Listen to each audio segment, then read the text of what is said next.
stripping away bureaucracy and red tape, even when it's well-intentioned, which makes governments unable to move on major initiatives.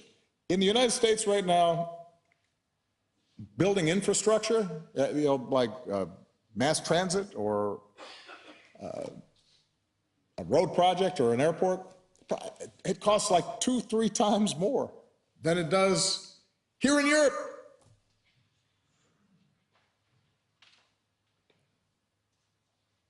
And in some cases, it means pushing more decision-making to the local and regional level, so we can road test new ideas to solve problems and build bridges between those in power and the people that they're supposed to represent. An issue here in Europe that has to be paid attention to. The bottom line is that people care about democratic process, but they also want to see results. Third, we need to spend more time and energy building a democratic culture. Those of us who promote democracy, we're often progressive, we focus a lot on policy. We see politics and governance as a pluralistic negotiation between competing, rational, self-interested actors. That's not what moves people in the world.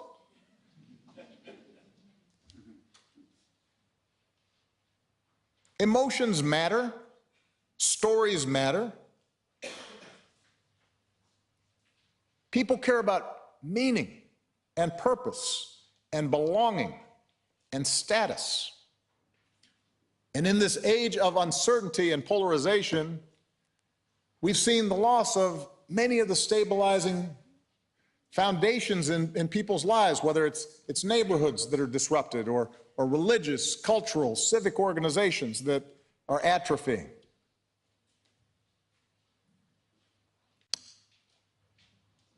And often it's authoritarian leaders who understand this, and those who believe in democracy struggle to catch up. We avoid what, in the United States at least, we call culture wars, because we want to focus on tax policy. But those emotions are powerful, and they're legitimate. Purpose, meaning, connection, those things do matter.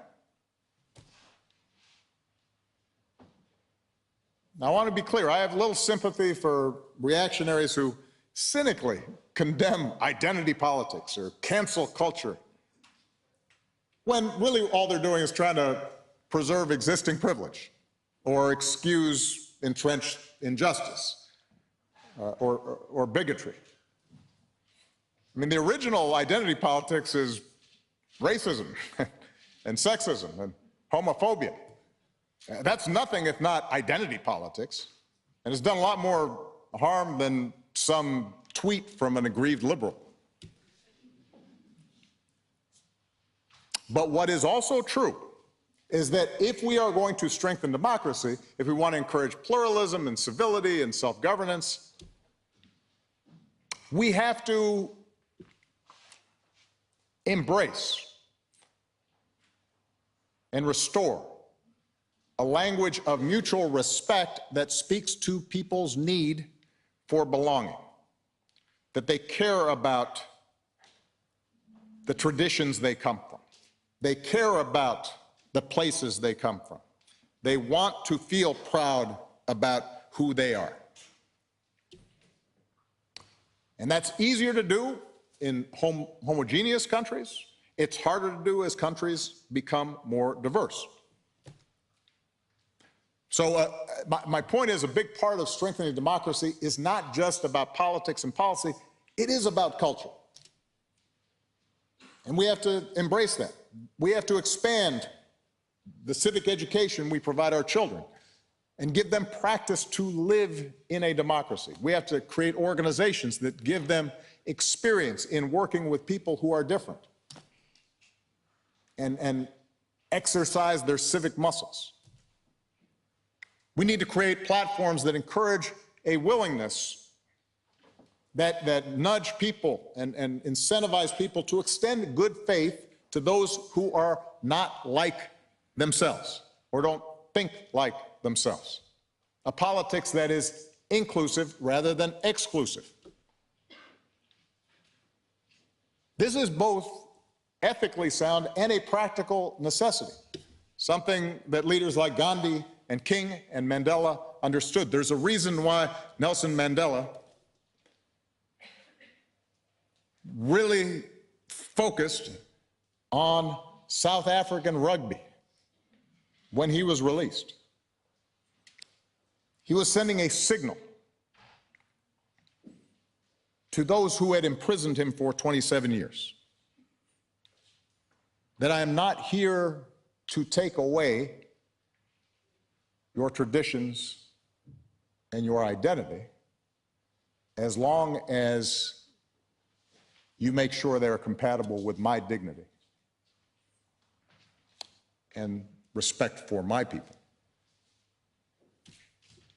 We need to find ways to build that kind of solidarity and forge connections with people so that they don't push us away. That doesn't mean that we have to indulge traditions that don't live up to our core principles of equality and human dignity. But it does mean we need to use language that affirms the best of existing national and religious and cultural and ethnic traditions, rather than make arguments that make people feel as if they have to abandon all aspects of their past. We can reckon with our darker history without asking people to reject their own identities. Indeed, progress is about doing the work of perfecting our unions, not repudiating the possibility of unity. Finally, as we do all these things, we have to take steps to detoxify our discourse, particularly the scourge of disinformation and conspiracy theories and hate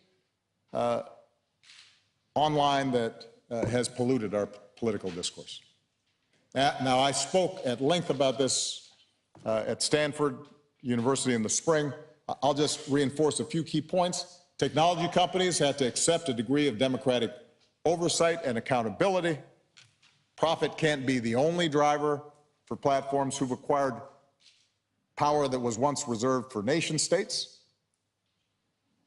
And while no human endeavor can eliminate human fallibility,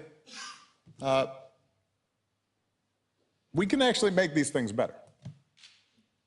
These technologies and platforms were made by human beings. Human beings can make them work better. And I look forward to doing more work in the months to come to lift up and put forward new ideas around technology and the other areas that I just mentioned. Because these are the areas where we all have to do better. It's going to determine the fate of our democracies, whether they stick, whether they get stronger or whether they continue to get weaker. But although I'm ready to volunteer and sign up and work with existing groups and organizations that are focused in these areas, I want to underscore I'm probably not going to be the main driver of solutions at this stage, nor are many of us in this room who've already, I won't say are past our primes, but have gone through, run through positions of power. Because we need to build democracy for the future, not the past. And what gives me hope is the promise and potential of the next generation of leaders who are coming up. Young people who understand that the future of democracy, and in fact the very planet that we live on, hangs in the balance. These young people are ready to do the work, and many of them are already deeply engaged in the project of rebuilding our democracies. That's who Michelle and I are supporting at our foundation, and that is why I'm so glad to be joined by just a small sampling of our extraordinary Obama Foundation leaders from all across Europe who gathered here today. If you can all please welcome Tudor, Federica, and Selva. Come on up.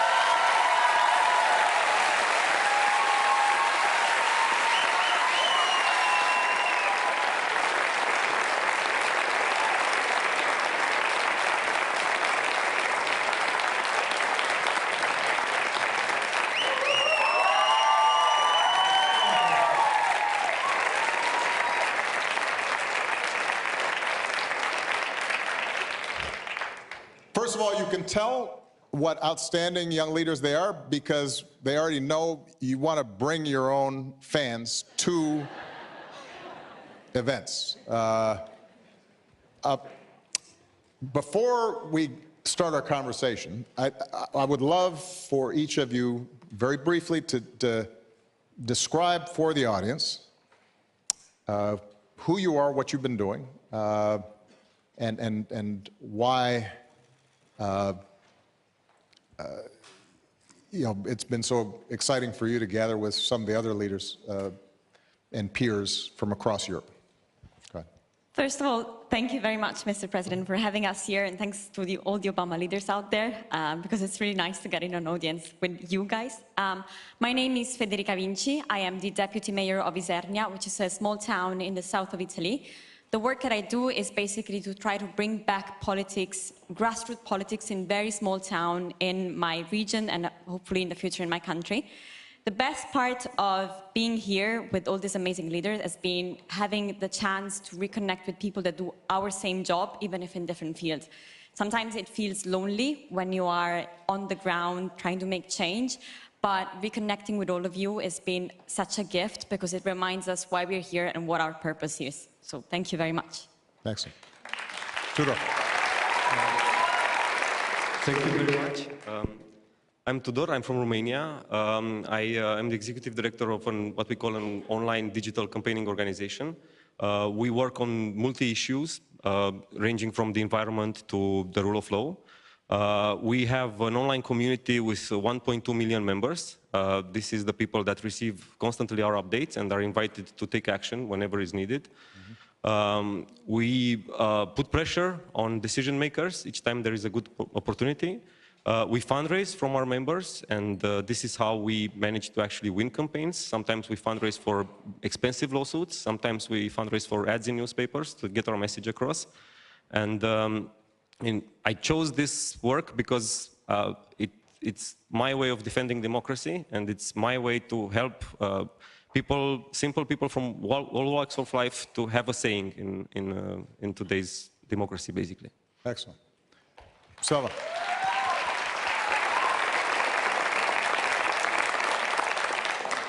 Thank you so much. My name is Selva Mustafi. I'm coming from North Macedonia, and I'm a national grassroots organizer within the biggest Roma national movement in Macedonia named Avaia, which means we are coming. I've been active for 10 years now, from the age of 16, and our movement's purpose is to build power in the communities and articulate Roma's issues on higher national level. And another thing is now that from our movement, we also built another 7 national movements in 7 different countries. And I serve as trainer, trying to build the communities, build the structures, and build power. Fantastic. All right. So we only have about 40 minutes. I want to start with an open-ended question. Because in my opening remarks, I said that, you know, certainly for my grandparents, my parents, and to some degree for me, when I think about democracy and the tension between democracy and authoritarianism, you know, my reference point is the Cold War. I think about, you know, I was in law school when the Berlin Wall came down. I trying to do the math as to whether you were born when the Berlin Wall came down. I don't think so, right? And so I'm interested when we're here at this Democratic Summit.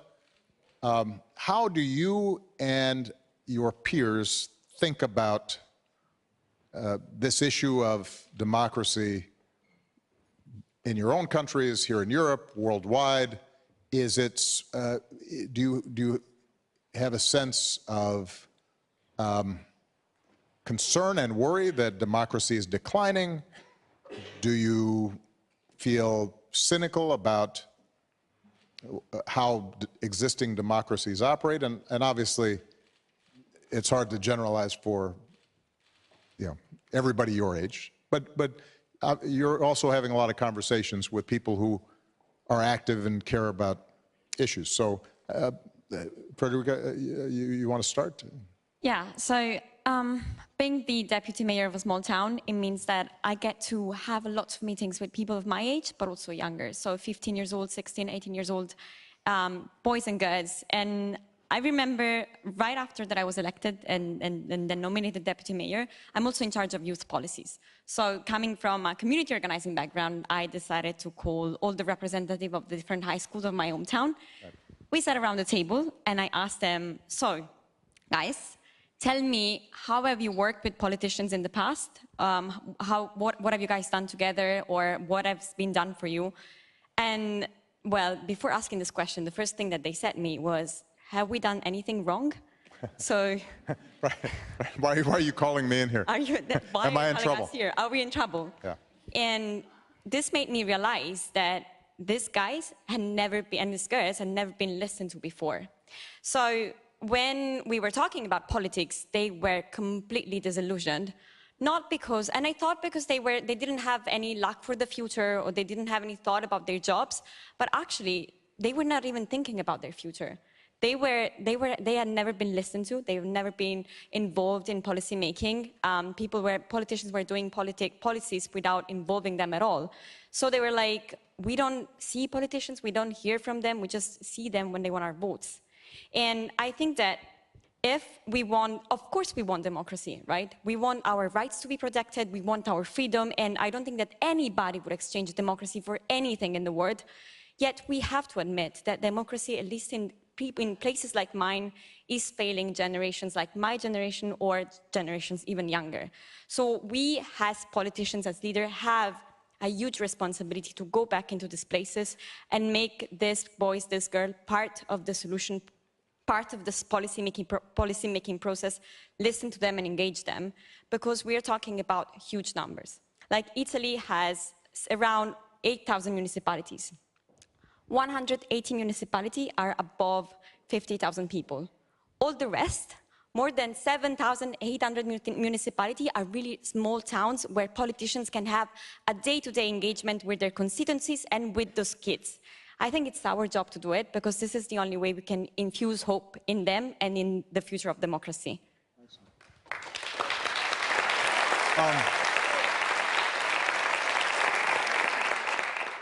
As I listen, I'm going to think of new questions. I'll give you a new question, Tudor, but you can answer the old question. Take it where you want. But as I was listening to Federica speaking, she mentioned online, and one thing we know about young people, whether in Europe, the United States, Africa, anywhere in the world, a larger portion of their time, attention is on the phone or a screen. And I know that you have worked in thinking about how to use these new technologies to engage people rather than isolate them. What strategies have worked for you when it comes to engaging people online? But how does that also then translate into action in the real world? Because we have an expression in the United States, hashtag activism, where somebody just tweets like, or, has a sarcastic comment about something and then kind of feels like, well, there was my political activism for the day. But it never actually translates into voting, mobilization, initiatives that bring about change. What's your sense? Well, I would rather answer with an example. In our world, we always say that email is dead. It's difficult to reach people by email. And it's a very good solution because unlike social media, the email is targeted. You have an email address, you send an email, the person receives the email. With social media, it's much more complicated than that. And with these new networks that arise, it's hard for us to even find ways in which we can actually tap in with our messaging. But the example I'm going to give you is with a petition that was started on our website by the students in Romania. They asked for a modernization of the way in which they are evaluated. They go through the same evaluation that I went through when I went to high school, or my sister that is 10 years older than me. And it wasn't changed. And what they did is they signed a petition on our website, 400,000 of them. Almost every kid in school in Romania signed that petition. And we require an email when people sign that petition. And so they created that email in order to sign that petition, and we want to work with them together for the next steps. What happened with that petition, the first time that it was submitted to the Minister of Education, he kind of mocked them. But then they came up with follow-up tactics. And the last declaration of the minister is somewhat, I'm going to think about it, but it's already, I see them win that campaign. Even if it's going to take a little bit more time, the way in which they work together, the way in which they are creative to put pressure on decision makers, makes me have much more hope than I have in my generation, for instance. And I would not treat these kind of things as individual, things that are too individualistic. We have to work together. The students in Romania, they somehow managed to find ways in which they talked. They used the platform that last time I heard of it, it was for online gaming, people synchronizing on strategies, and they used that software. It was impressive for me to see how well they can be organized and how efficient they are. And that is the one thing that brings me a lot of hope. So, Federica works very local, and you, on the other hand, are part of a European-wide network advocating on behalf of the Roma people. What do you see, what are the trends that you're seeing in terms of young people getting involved Europe-wide? And how do they feel about European democracy? Because one of the interesting things about democracy in Europe, I remember when I was president coming here, you had local governments, you had regional governments, you had national governments, then you had Brussels, you've got the EU, you've got the European Parliament, and so there are a bunch of different ways to access politics, but I'm wondering, does that make it more difficult or more accessible for people to want to get involved and to feel like they have a hand in who's making decisions that affect their lives? I'm going to start with the following. The democracy has always meant the same. It has meant the voice of the people, the power of the people, the decision of the people. And what I see in my generation and their perception and feeling of democracy has two aspects. The first one is that the Roma community, in their mid-20s or even younger, they are very disappointed in democracy in general. Also in the approach of how some political leaders are responding to democracy and democratic ideals. And this has different reasons, because for so long, the Roma, in general, were excluded economically, politically, culturally, and were underrepresented.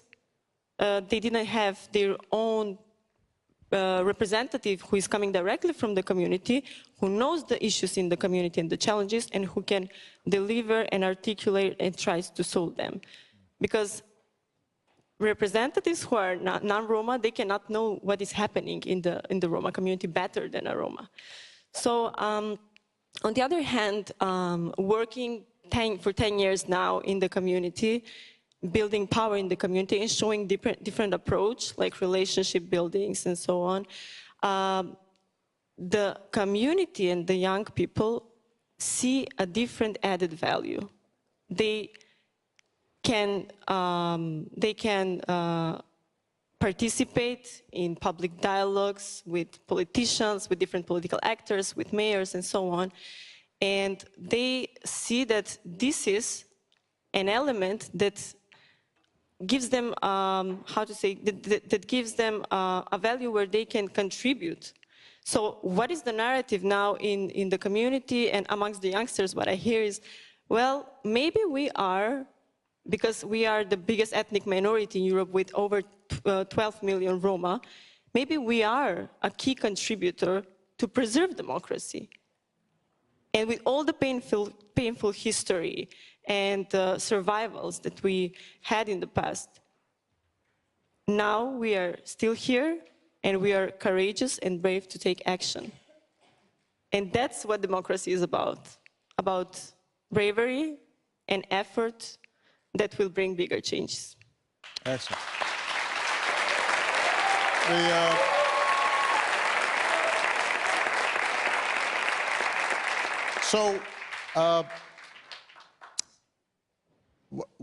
All those people clapping up there, many of them are working on different issues. The three of you are working on different issues. How do you think,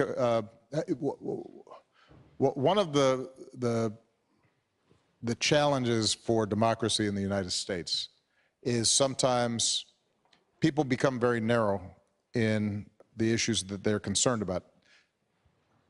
You know, climate change that's a very complicated issue.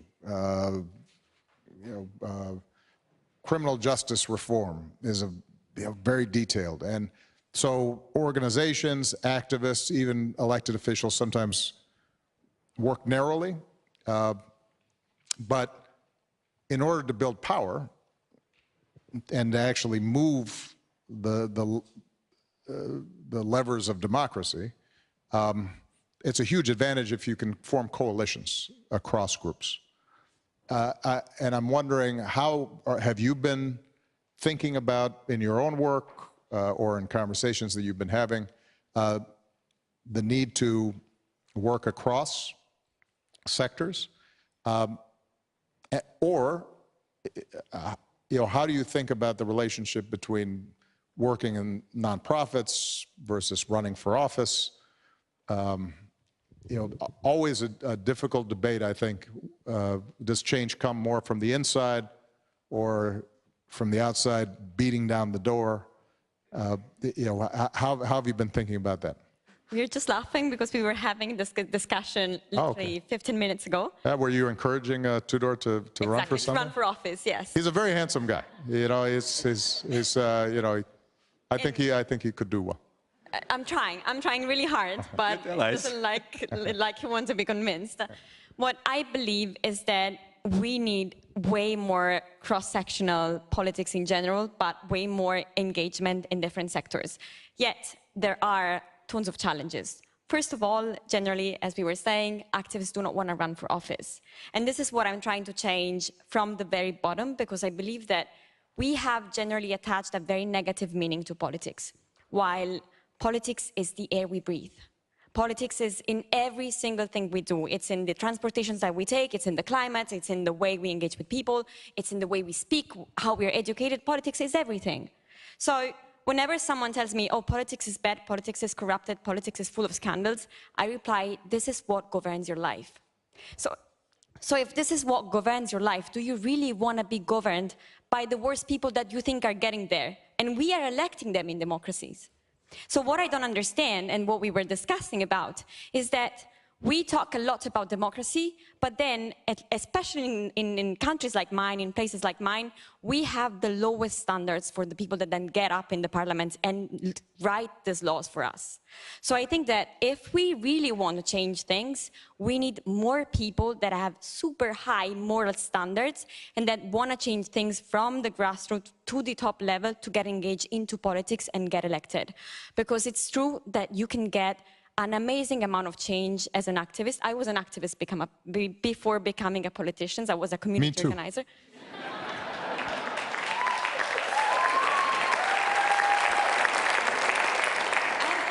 And I think I still want to be an activist. I want to be an activist. I want to get out and rally for climate change, or I want to get out with my people and clean parks if we need to.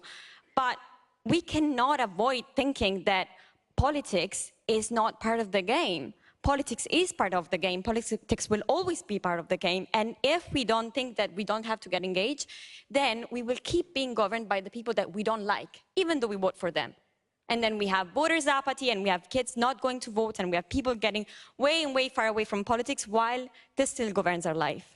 This has to change, and I am arguing that this needs to change from the very bottom, where people like me, politicians, can start talking face-to-face with their constituency and regaining the trust that they've lost so far because they have been governed by the wrong people, because the right one were just too scared of the bad environment that politics brings up on.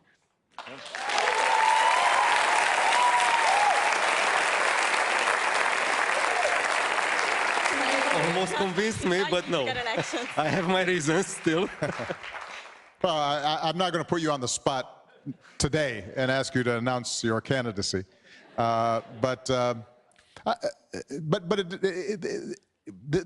This goes to the issues of this summit. You know, it's often easy to defend democracy in the abstract, but if you have been an activist and you've been working from the outside, sometimes it is difficult to see why change is moving slowly on the inside. And as I said in my remarks, some of that is by design.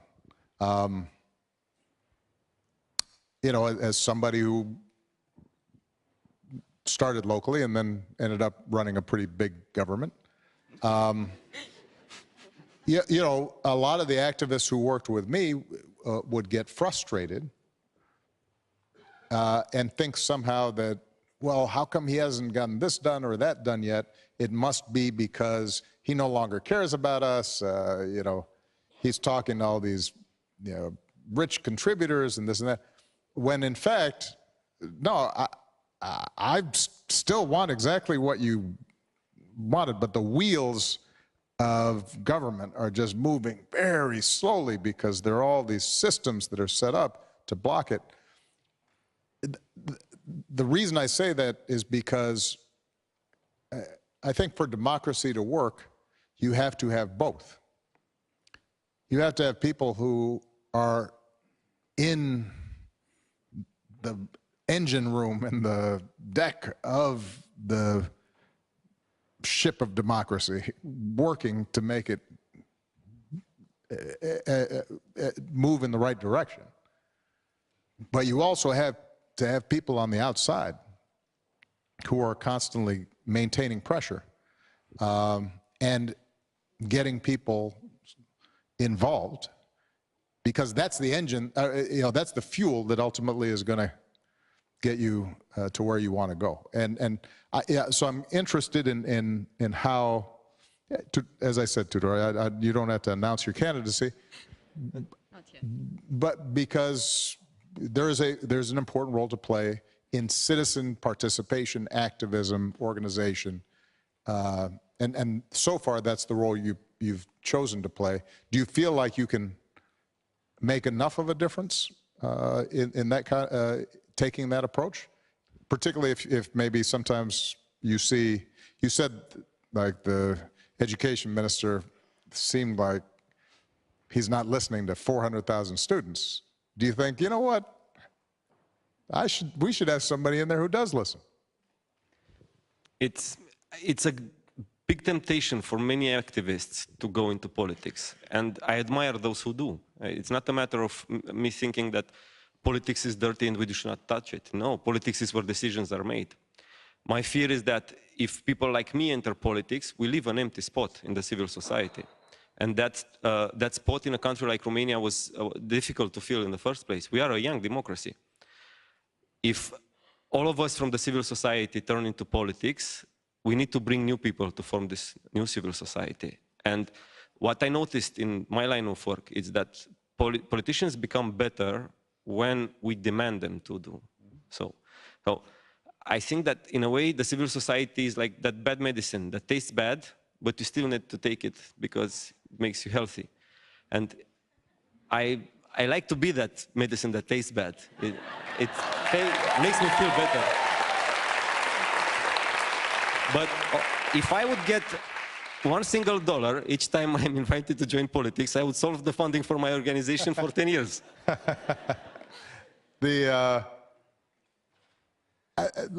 Let me start with you on this question, Selva. We talked about online organizing, but one of the things that I do think has changed even since I was in office was the amount of misinformation, the difficulty of sorting between what's true and what's false, what's journalism and what's, fabrication. And I'm wondering how all of you in the work that you try to do have dealt with the misinformation problem, whether it affects your work and whether you've come up with some solutions so that you can get facts and information out to people and you don't have to spend all your time refuting things that people think that aren't true. And in some cases, politicize issues that shouldn't be political. In the United States, as I think many of you saw, COVID became somehow a political issue, getting vaccinated or wearing masks. A lot of that was driven just by misinformation that was out there. And that seems to be happening on more and more issues. I'm wondering how it's affected you and whether you've seen some solutions to help young people distinguish between what's true and false in making decisions about how to participate and what to support. Yes, definitely. The digital space has fundamentally alerted on how people are being exposed to engage with information. And I think that the internet has enabled a lot of people to create and expand different kind of content by a large audience at marginal costs, and it's instantly and freely accessible. However, there are big concerns also in our movement about how false information and misinformation is spreading on the internet to influence decisions by some political actors or political sides. So using the social media, you can create and you can expand different kind of misinformation. And as you said, the challenge is that those kind of fake news and misinformation are making the people to have different kind of opinion, which is not necessarily relevant or truthful. And this is an issue we have also with the Roma community, a community who has been discriminated for so long, ignored. It's very easy. There is a big base to spread fake news and to make them think like that. And not necessarily they can now differentiate what is opinion and what is fact. So what we do as activists, as movements, and I mean what we can't do is we cannot, we don't have the space and tools how to regulate the internet. But what we can do is to try to counteract this kind of false news and to try to actively produce content that is relevant and spread the frequency of our own message and our own narrative. Excellent. Federica, as elected official and activist, is that a problem that you've seen in terms of the work that you're doing? Do you find you make a proposal and somebody says, well, you know, I just saw on the internet that, you know, what you're doing is going to cause cancer, or it's going to, Yeah. you know, destroy the economy or something, and then you have to spend a lot of time unwinding some of this. It exactly works like this. A really simple example: the cost of energy and the cost of water rose because of the war. Yet we had a couple of newspapers saying that that we were getting paid by the taxpayer money of this increase in water and energy. So obviously it's false, and obviously it should be even easy to think about it because it's the war, it's like something way above us. Yet what comes out there, and what I notice is that it's even easier for people to get up this false news and this false noise. It's scary. So, and it's not just about that, it's about rumors that get out, it's about like people talking to people. So in a very small town, you have a huge amount of rumors coming out. And our question was like, how do we counteract against it? What do we do? So, of course, you can work online, but in such a small town, and again, Italy is full, and I guess also Europe, it's full of such small places, you can have a real confrontation with your constituencies. So we've started having town halls, like open-air town halls now that it's summer and COVID is not such a big risk, especially outside. And we've asked people to join us in sharing with us their fears, their questions, what do they want, how can we answer to their problems. And first time, nobody asked questions. It was really weird. But then... Everybody just sat there for half an hour? Yeah, exactly. So we started talking about our policies. Ah. But then on our policies, they started asking questions. And many of them were really good questions. We see a lot of anger on Facebook, a lot of anger on social media. And when you go on real life, first of all, this anger is not that bad. But second, it has a motive. It has a reason. And when you meet your people and you can ask them, you can listen to them, you actually know what those reasons are, and you can give them answers. And not only I think we should give them answers, I think we should include them in the decision-making process and the implementations of the policies that we bring about. So to counteract this fake news environment in this small town, I guess that the real solution is coming back on the ground, grassroots, meeting with people, answering their questions, involving them, and making them part of the change that we want to see around. Excellent. So, we're coming to the end of our session here, and I want to give you a two-part question. If you ever decide to run for office, this is how reporters get around. They're only supposed to get one question. They say, sir, I have a 5-part question, and then they'll tick them off. So I'm going to use the trick they taught me. And you can answer both, either one, or just don't answer, which is also a strategy that I taught them, and talk about what I want to talk about.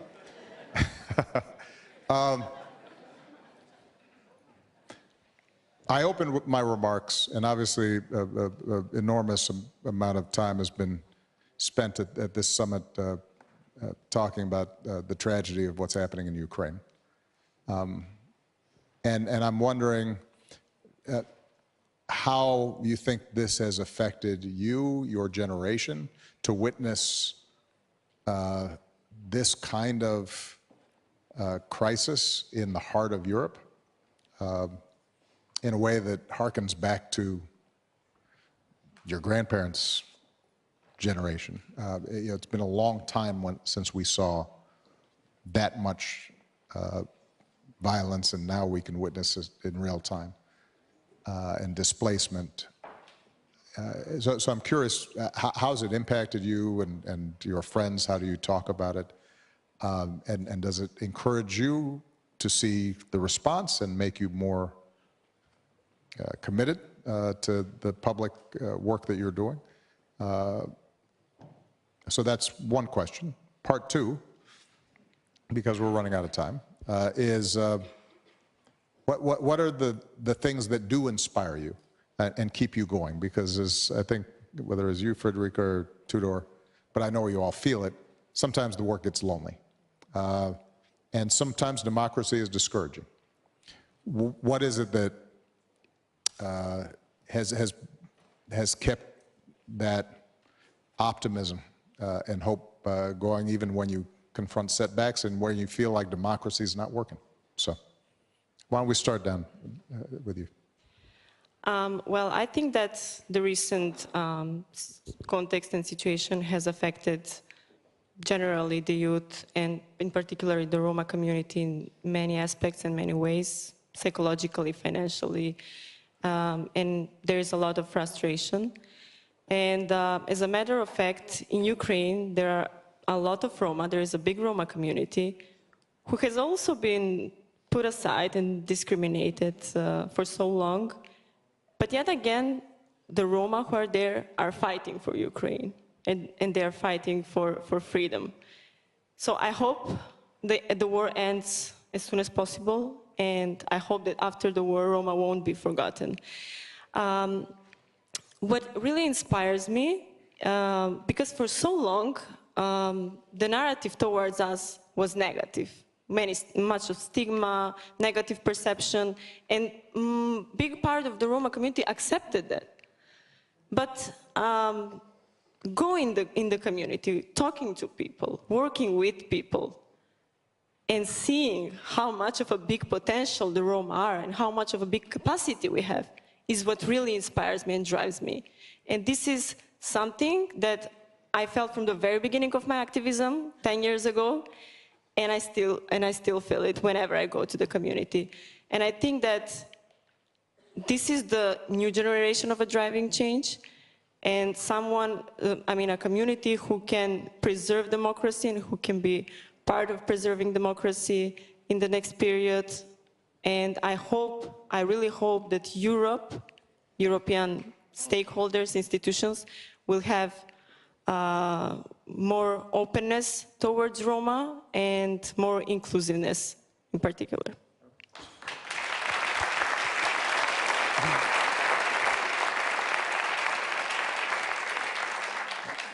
When you ask me about how do I see democracy now, it made me realize that in my family, I'm the first generation that lived the young years in peace and democracy. My parents, they lived theirs in the Cold War.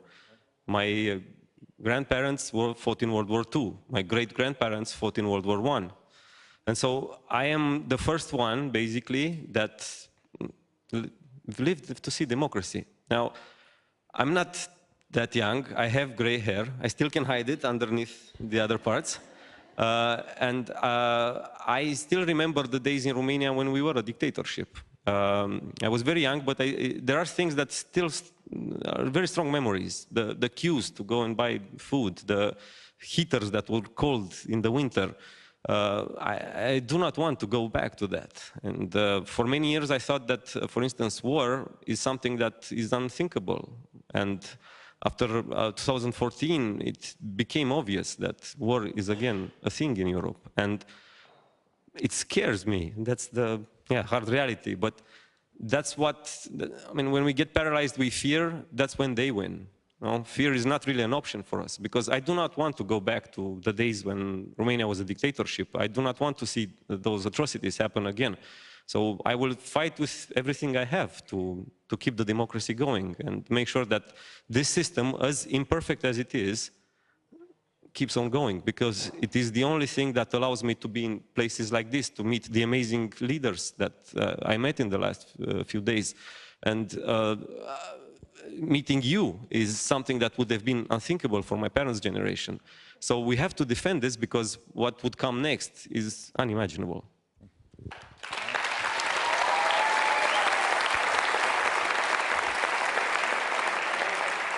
Madam Mayor, you get the last word here. When it comes to Ukraine, I still remember the day of the war, and I remember calling my friends, and I mean, we were all shocked. And it was something that lasted for a while. Like, we had the crunch in the stomach, we couldn't think about what was happening, we couldn't think about the fact that that our borders, like Ukraine, which we consider Europe, were at war. And we're for like a really good, like a really big European generation. So we felt extremely attacked, sad, lost somehow. But on the other hand, it was also sort of a wake-up call, a reminder that in Italy, at least in my town, in my region, we are still lucky enough to be able to keep working on a democracy that it's not working as we would like it to be. It's not being as we would like it to be. So that brings me to the point of what is it that passionates me and moves me, especially when you live in a town where in front of you, you don't have just your political opponent, but probably the woman who stole your boyfriend when you were 15 years old and you still haven't forgotten. So it gets... That's a good point. I mean, that's like, if it's, you know, that makes it a little more personal. Exactly. No, I wasn't pointing. She's not here. I was pretending that I was pointing. But it gets harder because you want to do stuff and you know that you can't move on because probably there's something personal behind it. So how do you do?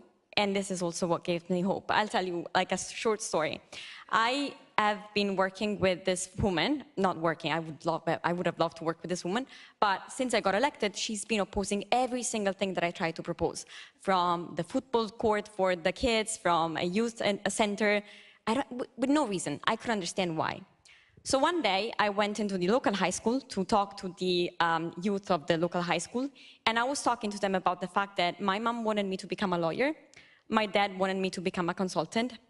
I tried both, I hated them both, and then I got into politics, which was my dream. And I told these kids that we live in a society that doesn't give us the space to understand who we are, what we love and what we want to do. So it's their job and our job as politicians to support them in finding the space and allowing them to become what they want. Great speech, went back home, slept on it. Morning after, I received a call. It was this woman, and she said, look, my daughter was in the stage and was listening to you, and she filmed you, and she sent me the recording.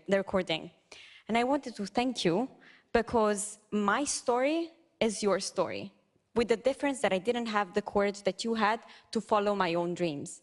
And having you out there talking to my daughter about the fact that you did, gave my daughter the confidence to come to me and say that she wanted to become an architect.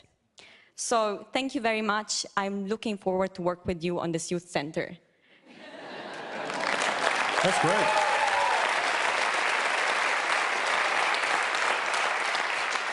Knowing that beyond being politicians, we are human beings that share stories, and at the end of the day, we all want this world to be a better place, is what gives me hope, because I see every single day that we can overcome our differences, we can build bridges, we can close the gap between the politicians, the high school girls that had a fight over a boyfriend, and we can unite on what really matters for us, and this gives me a lot of hope. Good. Well, you, the three of you give me hope. The young people who are working with us at the foundation are giving us hope. For those of you who are already parts of organizations working on democratic issues, either here or on other continents, I cannot tell you enough that we have to invest in this cohort if we are going to succeed. Because every time I have a chance to have conversations, the kind of idealism and innovation and imagination and courage that you've heard from these three, they're out there. And they need to be heard, and need to be empowered because they're going to be the ones who take us where we need to go. All right? Please give them a big round of applause. Thank you, everybody. Thank you.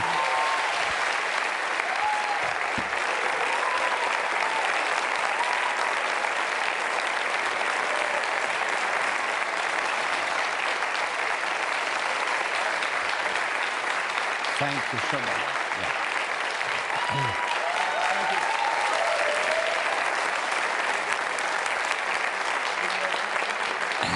Yeah. Thank you. Thank you. Thank you. Would you like to come here now? Yeah. Yeah. Thank you. Thank you. Thank you.